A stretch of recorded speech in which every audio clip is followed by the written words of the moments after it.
Anyway, speaking of powerful people and institutions of power, what a segue. We're going back to Epstein. All roads lead to Epstein. Fuck it. From Newsweek, Comrade Newsweek, the most comradely newspaper that will acknowledge that like certain things do in fact exist instead of saying like, fuck you, shut up. Having debt is great actually, but also there's no debt crisis. Anyways, uh, yeah, Mike Johnson shut down the House of Representatives to avoid voting on the Epstein files. Like straightforwardly, he just did that. Let's hear this video. There's Newsweek video here. It seems like this pertains directly to the subject matter. Let's hear what Mike Johnson will lie through his teeth to try to defend this with. Go on. I want to hear a justification for why he's like, no, we shouldn't release the Epstein files, actually. Look, involved in the Epstein evil, okay, which is what it was. Just call it what it was. There are innocent victims of those unspeakable sex crimes, okay? Some of them were minors, some of them were not. When the Epstein records are turned over to the public, which we must do as quickly as possible, we have to also be very judicious and careful about protecting the innocent. I think everybody in the country should understand the necessity of that. The president himself has said that he wants maximum transparency and all credible evidence to be turned over to the American public so that everyone can make their own decisions. We're owed that. And we want any individual who's been involved in any way in the Epstein evils to be brought to justice as quickly as possible. And the law should be brought down upon their head. We're unequivocal about that. Interesting. Okay. So you guys probably saw at the beginning, he took the same line that Tim Pool took, which is we shouldn't release it. He implied the whole we shouldn't release the Epstein files bit because he's shutting down Congress so they don't vote on it. Because there are victims in those files and they would be like re-victimized or whatever. Actually, there's child porn in there. You're going to release all that child porn to the public? Obviously, that's not what releasing the Epstein files is. So he's taking a bit of that line, but then interestingly, he uses that to make a pivot into blatant doublespeak about, see, we need to be protecting the innocent. Everybody deserves to know what's like basically what's in the files, but he doesn't mention the files. You notice there's subtitles here, and he doesn't say the word files again. It's like a rhetorical sleight of hand.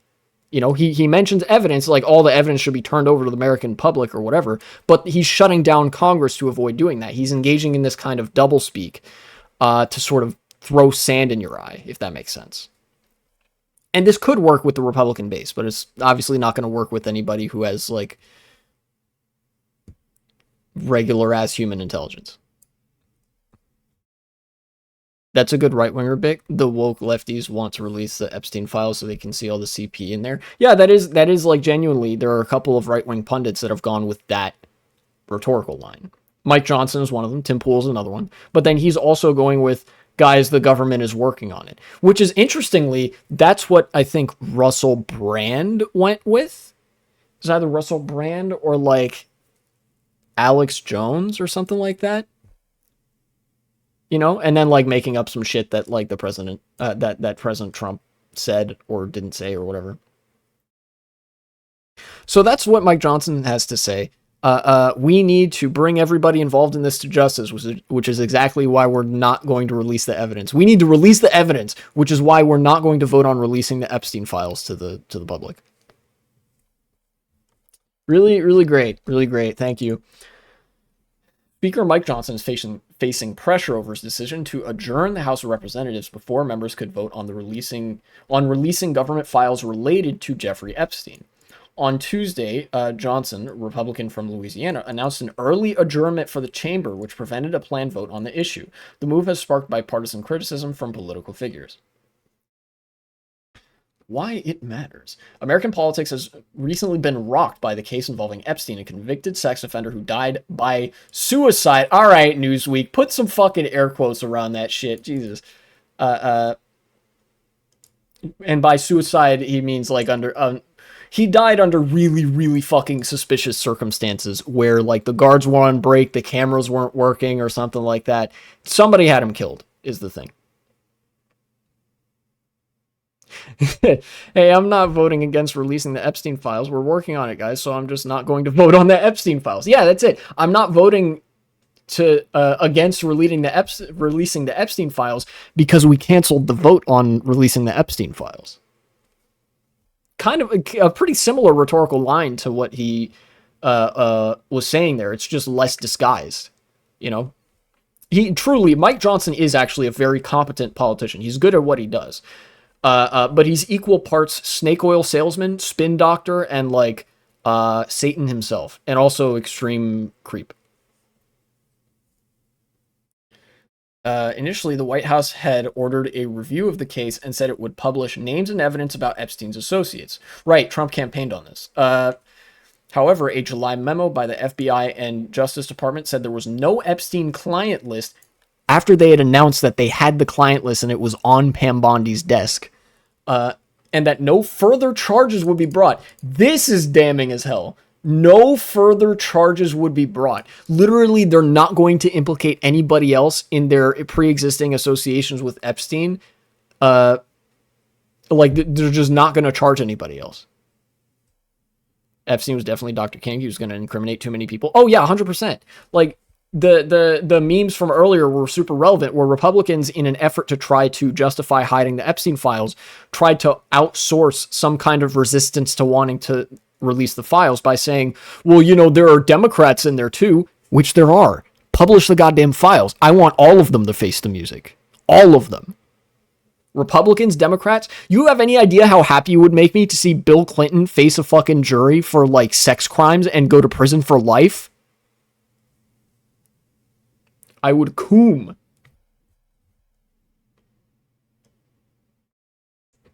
The announcement triggered a backlash among those who had called for more transparency about the case. Indeed, it did. Democrats had planned to stage a vote bringing the legislation to the floor that would force the release of the Epstein files. I think this was Ro Khanna's effort. Ro Khanna was doing that. Credit to Ro Khanna, by the way. Him and, of all people, fucking Thomas Massie are still trying to get the ear of media outlets to talk about how we need to release the Epstein files. In fact, they were still trying to do that in Congress. I believe that's why Mike Johnson actually shut it down. In forcing the House into recess, Johnson has halted legislative business until September, meaning no further legislative action can be taken on the Epstein files. The speaker said there was nothing, quote, oh my fucking God. The speaker said there was nothing time sensitive to work on and accused Democrats of trying to, quote, engage in political games. Yeah, the Epstein files, not time sensitive. I feel like you would only say this if you yourself were a pedophile. Like, there'll always be pedophiles out there. Don't worry about prosecuting them. Epstein, oh, never mind. I read that message already. My eyes were playing tricks on me. I thought the chat was scrolling when it wasn't. Is their game plan to wait until the statute of limitations expires? That's way funnier than what I was going to say, but like, yes, a version of that. Basically, I think what Mike Johnson is doing, this is kind of desperate, but I'm a little bit afraid that it might work, which is, again, why we need to never shut the fuck up about Epstein. We need to yell and be extremely obnoxious about that shit. I think what Mike Johnson is trying to do here by calling a recess until September, the immediate effect is obviously it buys them a couple months to come up with some new shit to spin about it. So to come up with some new rhetoric to peddle to people to try to get their base to fall in line so that they can push this shit under the rug and continue, fucking little kids on Little St. James. Another thing that this serves to do is basically run out the attention span of Americans. Slow-mo XD. Oh shit, it's been a while since I've seen you. Gay communist. That is me.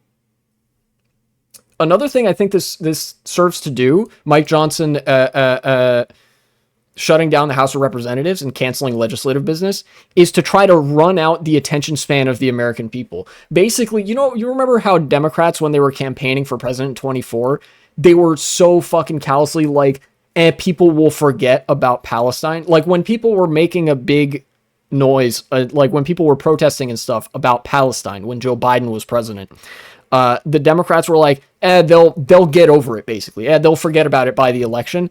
and then people didn't forget about it. I think Republicans are making a similar gambit here, where they're like, you know what? We're going to count on the fact that our base is going to forget about this. At the very least, our base is going to forget about this before September, before we reconvene, so we can just pretend that it was never an issue and just kind of shut up about it. Does that make sense? You won't be happy if you were in the East Communists' years. I think you need to work on your grammar skills. But that being said, no, I might not have been entirely... I don't think I would be necessarily happy if I were living in one of the Eastern Bloc states during the Soviet... the time of the Soviet Union. But I think genuinely there would probably be some ways in which my life would have been a lot better there than it is in America right now. You know? Maybe not in Russia, but maybe something in like if I lived in Poland or the Czech Republic or something like that. One of the countries that has like a very deep, very rich history and where towns are built at a human scale, something like that. I don't know. Stalin was a totalist, not a communist. Yeah. Yeah, no, I don't believe any of these states were socialist, let alone communist, but they called themselves that, so I engage with it whenever people bring it up. Anyways, what else is in this article? I know, obviously, it's not my native, so obviously I suck. It's all good. Look, I'm very forgiving, but, like, English as a second language, that shit is hard. Mike Johnson, sex crimes on Epstein Island were bad and we're working on it. Translation, I diddled kids on Epstein Island, and I'm scared of being the prison fish. True. They're never true communists. One day it'll be done right. It's that sounds sophomoric, and I think there's a version of that I might argue to defend. But ultimately, I think even if you could argue that, like, those states were socialist in some form, I would still argue that they were failures. But you know what they say about failure? It's the greatest teacher. Which means that capitalism is also a pretty great teacher. You know, it's just they were socialist in a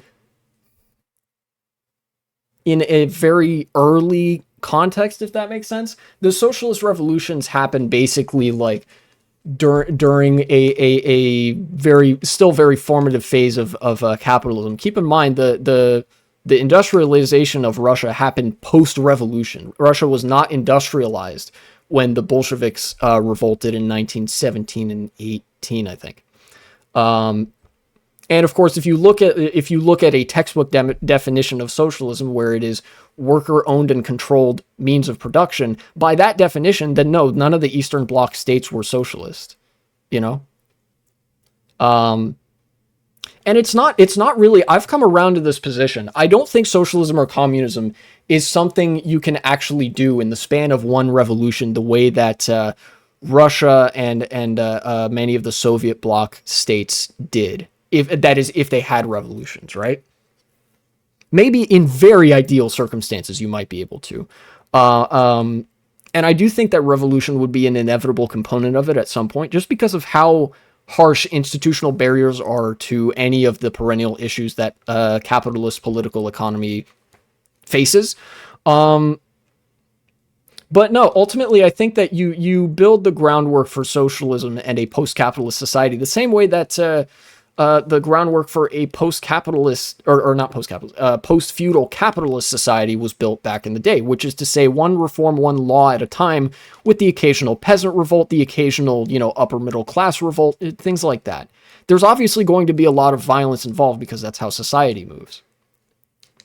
Gayism? True. Yes, a fully automated luxury gay space communism. Maybe not fully automated. I actually don't want that. I kind of like doing some shit myself.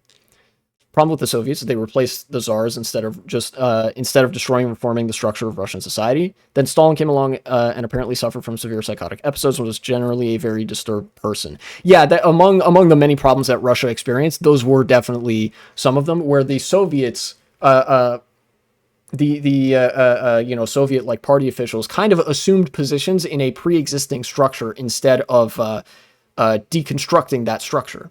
I mean, for shit's sake, Lenin literally disbanded the Soviets. Soviet, it is a Russian word that means workers' council, which is a form of socialism. The workers' councils were bodies of workers, people who lived in a village or a city or whatever, who would vote on and determine production and matters of daily life. It was a small scale democracy that, when coalesced, formed a bigger scale democracy run by the workers. That is a form of socialism. Socialism in the USSR died because Lenin and the Communist Party killed it.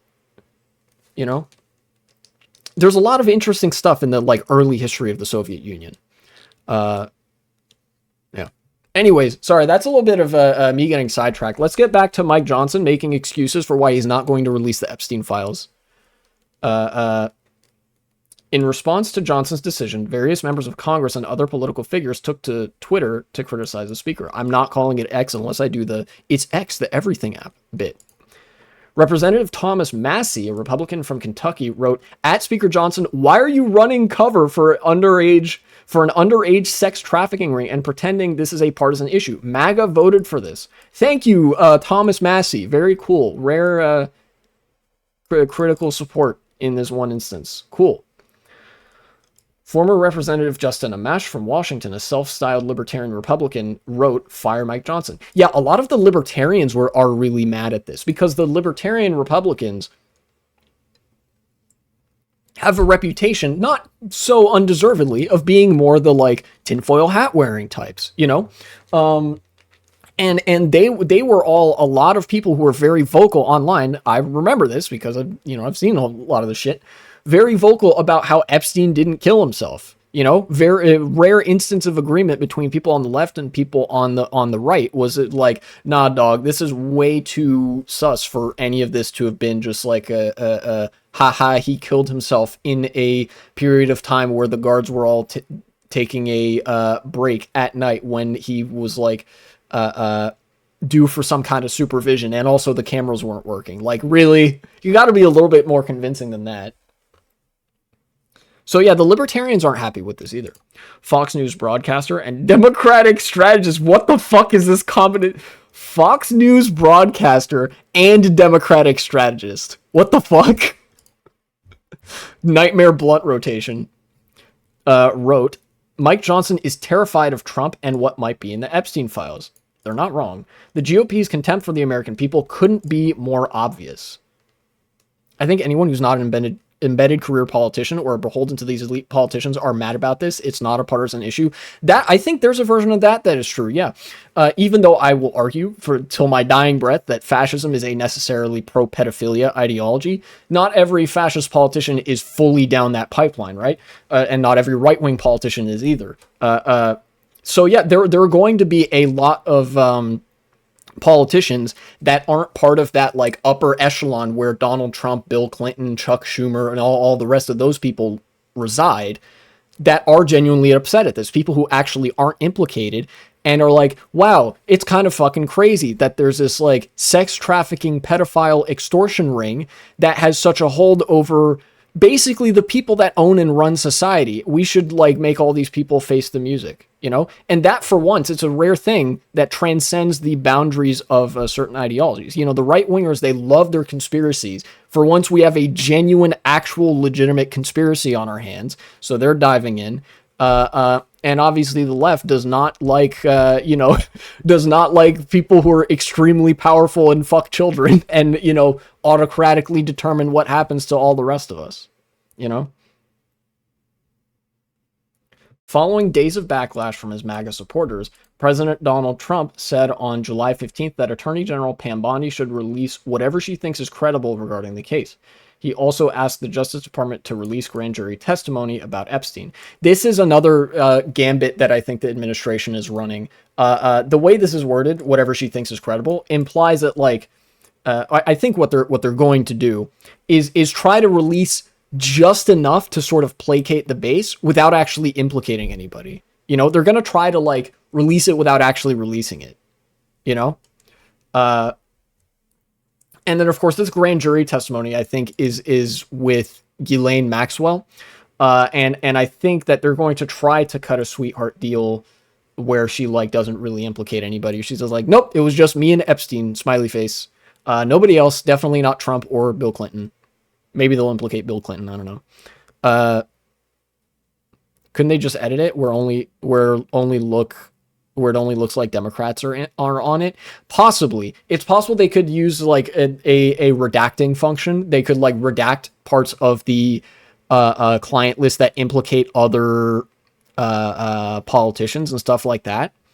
But either way, I still think that looks pretty bad for the Republican Party, because it's like, oh yeah, we've censored the names of various people who are on the Epstein client list. You know, I don't think that's gonna fly. You know, what people are saying. Speaker Mike Johnson told The Hill on July 17th, the House Republicans are for transparency and are looking for a way to say that. You know, if they release it, half of it will be redacted with black bars covering the text. Oh, 100%. I expect them to do that. I expect them either, like, if it's a full release of the files, they'll probably just redact anybody whose name is like inconvenient to be implicated. They'll do like damage control, where maybe some like some of the less notable or notorious people will not have their names redacted, but then like most people will have their names redacted if they release it. You know, I think there's not really an end to this where they come out favorably, the Republicans and like the echelon of people who are all implicated in this client list. Yeah, the black bars censoring, like redacting thing is a little bit too cliche and on the nose for people to buy it right away.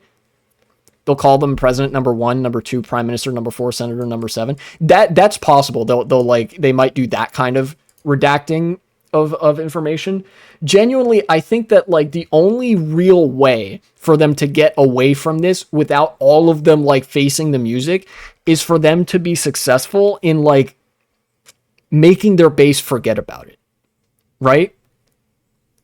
That, in fact, that's why I think this is so desperate, right? This immediate recess of Congress until September, because like that, this might be the only way they can really do that. It's like, oh fuck, we got to buy a few months for ourselves so we can come up with something, or at least like hope that they forget. Because if we release any version of this, we either implicate ourselves by just having the names there, or we implicate ourselves by censoring so many names and like people know what's up.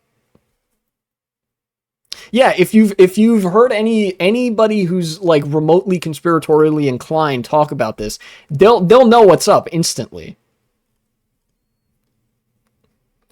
I've been very clear. The members have been very clear. Wow, liberals speak. Liberals say this shit so much, it actually rings as like truly a sign of profound weakness when it's coming from like a Republican.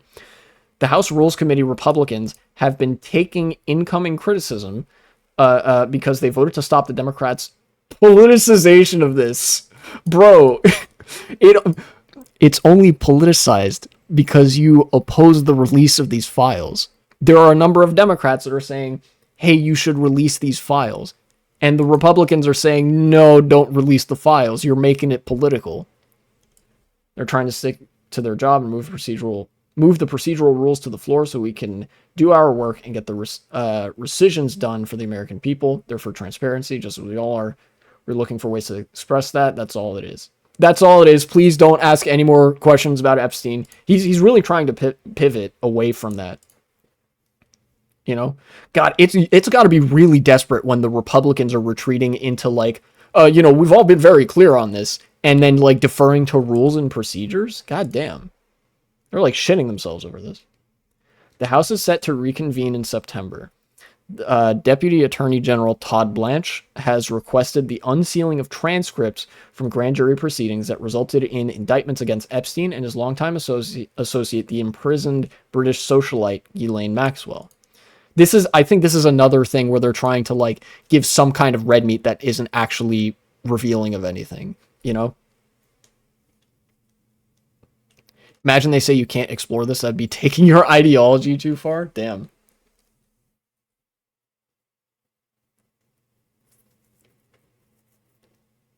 The classic news, for any of you not familiar with Newsweek, they always have this little fairness-o-meter. And because right-wingers, like terminally online far-righters and Nazis are the only people who are losers enough to actually care about this, every single article has the meter on unfair left-leaning all the way, you know?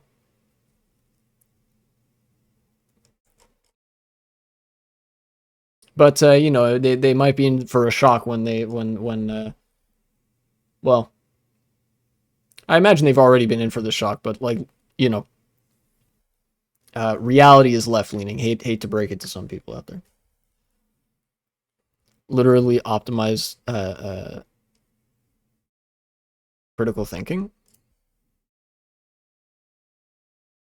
Oh yeah. Like Republicans have fueled like conspiratorial thinking with a number of other like rhetorical lines, but then the moment people are doing it for Epstein, they're like, wait, no, not like that.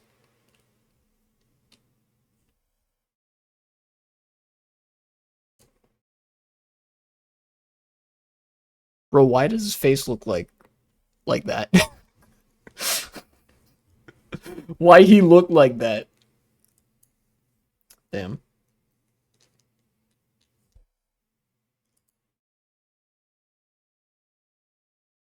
God, I hope we get those files.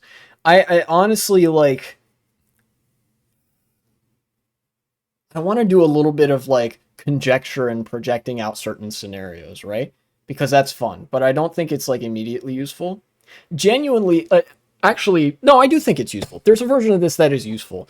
There are a few situations that I see potentially playing out for any one of these. And I think all of them genuinely end horribly for Republicans and for like elite Democrats as well. You know, anybody who's on the list, mostly Republicans, because they're going to be overrepresented there. Um, I think like, yeah, big surprise. They're all morons. I think if they release the files fully, right? Like what we all want to happen, we want to see the files, right? We want to see the client list. We want to know who is part of this power broking ring of like extremely powerful and wealthy individuals, and we want them to face the music, right? I'm sure your average person probably wants that. If they just release it full Monty, nothing redacted, or like really, really minimal redactions, uh, then like they're all facing the music. Their political careers are over. I don't know if any of them are seeing prison time, but like it's not out of the possibility that somebody among them is going to get lynched, right? Uh, uh, and like that would be like for us, that would probably be the good ending. But obviously, if the Republicans and Democratic leadership all implicate themselves all at once in the release of these files, they're donezo. You know, like the no more political career, no more Republican Party, hell, probably no more DNC either. And like there would be a massive period of political reconstitution. I hesitate to say instability because like that's what we're in right now. Where like politics would be fractured because of how many people would have like been implicated by this, right? So obviously the Republicans aren't going to do that. That's option number one. Option number two is they release the files so heavily redacted that it's basically only the names of Democrats or like very low level comparatively people that are named and visible in the Epstein client list. And that could go one of well, realistically, that could only go one way. I doubt if it would have that big of an impact. Politicians are easily replaced, fire them all. I don't give a fuck. Well, that's the thing, right? If so many politicians are all implicated, like they probably are, then genuinely the national infrastructure for the Republican and Democratic Party would fall apart. Because it's not just politicians that are implicated in this. It's donors, it's consultants, it's the people who fuel the like corporate driven political machine at the federal level and even at the state level in the United States. Cuomo, like Andrew Cuomo is implicated in this. Bill Clinton is implicated in this. You know, Chuck Schumer from his response to this and Hakeem Jeffries as well. A number of very high ranking people are going to implicate this. So it's not just that people will be gone, though people will be gone. Structures are going to start falling apart. Structures that have been instrumental in maintaining a extremely exploitative status quo. Genuinely, I think the DNC and RNC will decay as a result of this. You know? And then like what happens beyond that, I don't fucking know, dude. You know? Like basically, if this gets released in any appreciable capacity, it would be the death of both Democratic and Republican parties at the national level, I think, because of how many people are implicated. And because of how old the average high-ranking person is in both of those parties. What's stopping them from making a fake list and then releasing it? You know, I don't know. If as many people are implicated as they are, it is possible that they make a fake list and release that. But genuinely, I think even if they did that, it would be just a different version, even if they made it really convincing, because there's a lot of people in what we would colloquially know as the deep state that are implicated in Epstein's wheeling and dealing, right? Certainly there would be the institutional connections necessary to make an otherwise convincing forgery of a client list. But if so many names are excluded, they have to pick and choose who takes the fall here. You know, like, because if they release a fake list that conveniently doesn't have Donald Trump's name or Bill Clinton's name or any of the Republicans' names on it, then, like, people are going to know what's up. They're going to be like, nah, this list is so fucking obviously fake. Yeah. They would just remove the names of the people who like were on board in making the list, right? And in that case, I think it'd just be a different version of them releasing the real list, but with a bunch of redacted names on it. People would know immediately there's no fucking way that this guy was hobnobbing with the likes of Bill Clinton and Donald Trump and all these people, and none of their names are on this list, you know? For them, it's the best case scenario. No, I genuinely think it isn't. I genuinely think that their career would be over either way. I think it would be a giant fuck you, and people would be even more mad because it's another piece of the cover-up. You know how they say the cover-up is worse than the crime? In this case, it is most definitely not. I think the crime is worse than the cover-up here. But like, people will be increasingly outraged when they perceive that like they're just committing to the cover-up through and through. You know? So they can't release the full list, obviously. They can't release like a redacted list. They can't release a fake list because that would functionally be the same as a redacted list. You know? The two options that they're realistically left with is to try to release some things that maybe resemble a list but aren't really the list. You know? But also aren't like clearly edited. What they're left with effectively is misdirection. They have to point at something else and hope that people stare at that long enough to forget the Epstein client list, which is what they've been doing, which is what the point of like Tulsi Gabbard trying to say like, oh yeah, Obama bad and we should like prosecute him, teehee. Like that was the point of Tulsi Gabbard doing that. Or Mike Johnson, you know, canceling fucking legislative processes in Congress and saying we'll reconvene in September. I think this might actually be the only real option that they have if they want to like not release the Epstein list. I think all this coverage about this list is misdirection from something else. That's a line I can see them taking too. In fact, Nancy Pelosi already did this line, which is, guys, the Epstein list is a distraction. It's possible they might try to turn it around and say, oh, actually, the Epstein client list is a distraction for something even bigger, and we're working on that. And then they just never produce anything. Maybe. Because look, if the likes of Andrew Cuomo are named in Epstein's black book, which has been released to the public, I think with a decent amount of redaction in there. If people like Andrew Cuomo are unredacted in the black book, imagine who's in the actual client list. You know? Donald Trump is going to be in there for sure because him and Epstein were best friends by their own admission. You know? Yeah, I don't know. I think this is like kind of a long shot from Mike Johnson here. Appropriate photo too. I've noticed that they always do this kind of like consternated expression or like this kind of expression when it's like this political leader is under a lot of scrutiny right now. I wonder if Tony Blair is in the files. He might be. He may very well be. I don't know as much about British politics to know whether Tony Blair would be implicated or not. But I feel like it makes sense for somebody like him to be implicated in those files. You know? I mean, shit. People like Noam Chomsky and Stephen Hawking have been to Little St. James. Fucking, you know. Somebody like Tony Blair, the British, I guess the British equivalent of our Bill Clinton would only make sense.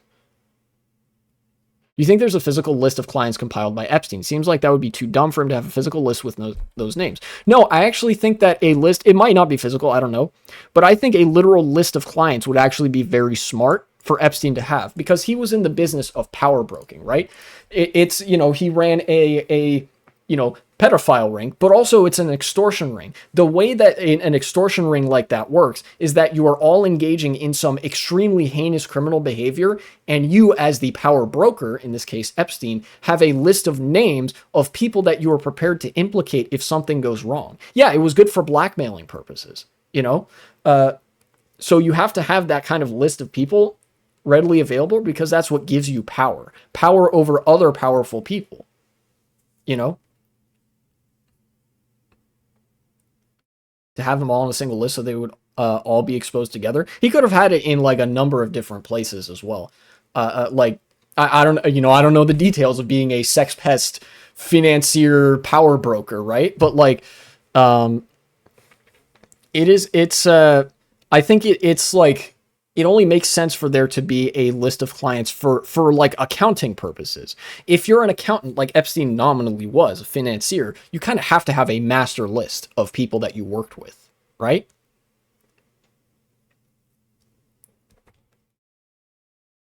File on each of them, but not a list with their names together. Again, he was a financier. He probably had both. Yeah, if I were John Pedophilia, the most evil man on earth, right? And I was going to like do heinous crimes and try to get away with it, I would probably have as many things, like as many files around me as possible implicating like everybody I had ever met, That's kind of how a power broking ring works. It's like each separate contingency, each redundant like implicating thing that you have is like extra insurance. Because like there's also there's the black book, right? The black book wasn't necessarily clients, but it was all people who had flown on the Epstein's private jet, the Lolita Express. And that's like a separate level of implication. There's going to be some repeat names between that black book and the client list. If there's, the master client list, right? Andrew Cuomo's in the black book. He would probably also be in the client list, right? Like even for regular ass accounting purposes, like if you're, even if you're not John evil shit Satan, right? If you're just a regular ass accountant, you probably have your clients' names written in more than one place. What if the file was damaged? Yeah, exactly. I'm just thinking, if the full list leaked, none of these powerful people would be able to help you. You'd want to keep as many powerful allies as you can in the event that something leaked or they were onto you. Like the full list.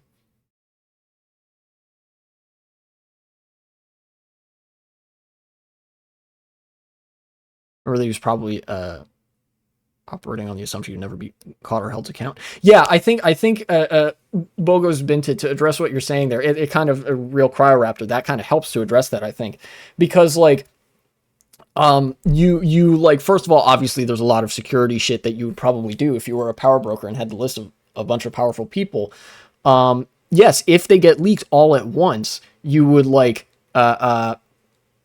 they wouldn't be able to help you anymore, because that was like the power you held over them. It's kind of like insurance. That's your insurance policy. What if you lose your insurance? I don't know, you're shit out of luck. It's kind of how it goes. And I think also another thing is that, like, by virtue of them all being in one place, they have an incentive to protect you. And by virtue of the role of a power broker, the people who are on that list are also the same people who would be prosecuting you, in at least in part. They would be the same people with the authority to like bring the hammer of the law down on you if you were found out, right? So, and because if you were found out, they would also be found out. They now have an incentive to protect that information, to protect their connection to you as a secret, even if it's an open secret, like with Donald Trump.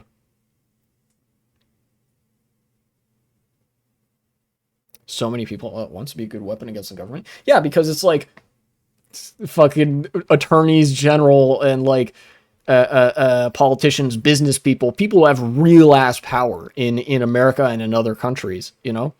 And so like if it leaks, all of them are implicated, and like that's really bad for them. A lot of these people, in order to be like associated with Epstein to begin with, you have to be a special kind of evil, right?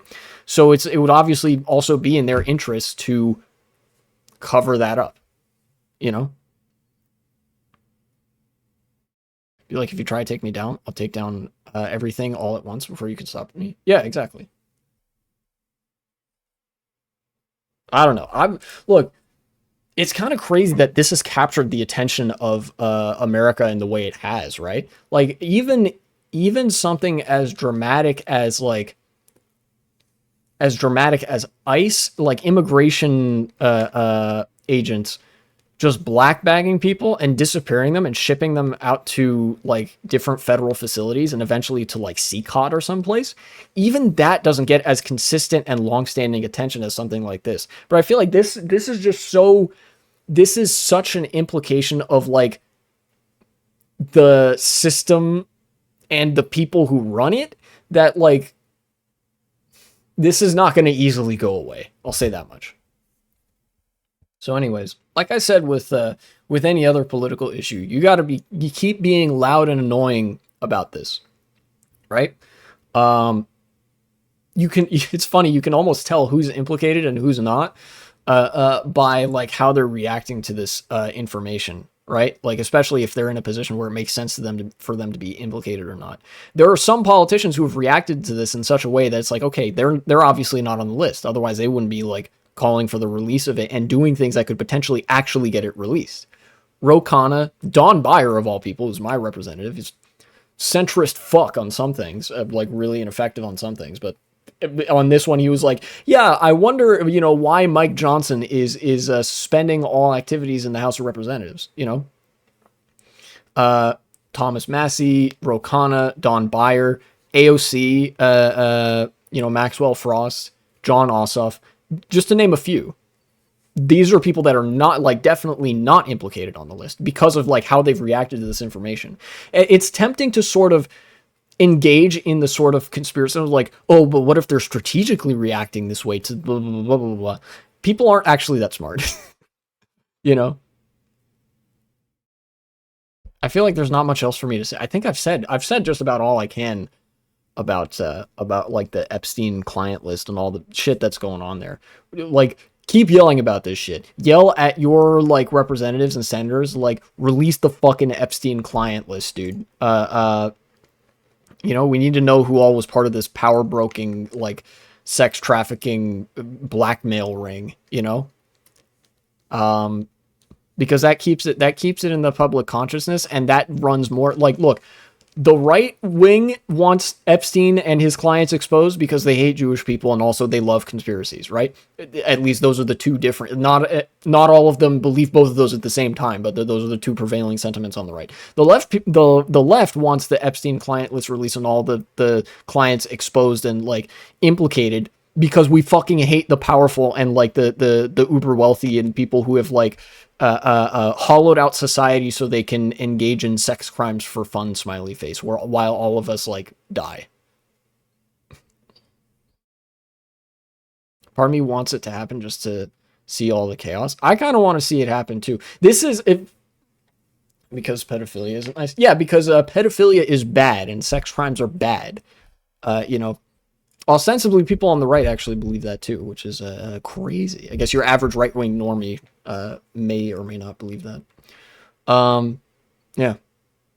It feels like, I'll say this much as well. This kind of feels like an Al Capone taxes moment. You know how like Al Capone was an infamous gangster who like in Chicago where fucking he did so many crimes. And his associates were like, they were peddling alcohol at a time where that was illegal. They were smuggling weapons. They were killing people. They were doing like all sorts of mob shit. But ultimately, because Al Capone didn't pay his taxes, that's what got him like taken down legally. It feels like that's kind of what this is, right? Like the like the societal decline that we've been experiencing for decades has come to a head where like Republicans are signing bills and Democrats are enabling them. Republicans are signing bills left and right that's like, oh yeah, millions will lose healthcare here, defund education there, planes will crash into each other, fucking, you know, fire the air traffic controllers, sure, hollow out this infrastructure, thousands will die each year. And the trip they took to Little St. James might be what does them in, instead of like the otherwise, you know, criminal profile of their policy making. I bet they went for taxes because it was the most political thing they could find. It probably was like the easiest or most substantive thing that they could get him on, right? It was probably the only thing they had enough records to be like, we know he did this. I don't know. That truly is all I got. I think I gotta move on because there's still one more thing I wanted to talk about this stream. At least one, actually. Yeah. Thanks for watching, and support the channel if you would be so kind.